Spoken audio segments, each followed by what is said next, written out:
నేను couple of times సలాలలో దేవుని వాక్యం చెప్పడానికి వెళ్ళినప్పుడు యోబు గారి సమాధి దర్శించాను.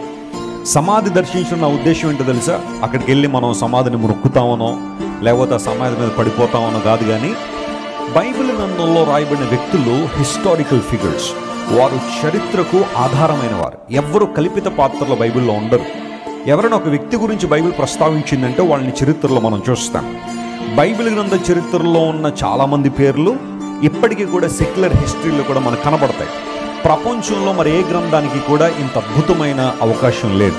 ఆ గ్రంథాల్లో రాయబడిన వ్యక్తులు ఎక్కడున్నారో, ఎప్పుడున్నారో, నిజంగా వారు ఉన్నారా లేదా అనే విషయాల మీద చాలా అనుమానాలు ఉన్నాయి.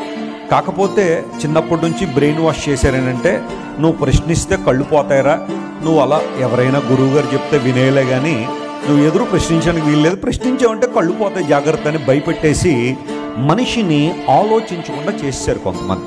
కానీ బైబిల్ దగ్గరికి వచ్చేసరికి బైబిల్ని పరిశోధించమన్నాడు, ఆలోచించమన్నాడు. బైబిల్ గ్రంథాన్ని ఏదో గుడ్డి ఎద్దు చేలో పడినట్టు అంటారు కదా, ఒక సామెత ఉంటుంది. కళ్ళు లేని ఎద్దట చేలో పడినప్పుడు ఎక్కడ పడితే అక్కడ మేసేస్తుంది అది. అలా కాదు మనం దేవుని వాక్యాన్ని చదవడం అంటే, అలా కాదు. దేవుని వాక్యాన్ని పరిశీలనగా చదవాలి. యెహోవా వాక్యమును పరిశీలించి చదవండి, దేని జత పక్షి దానికి ఉండకపోదని యెషయా గ్రంథంలో చక్కని మాట ఉంటుంది.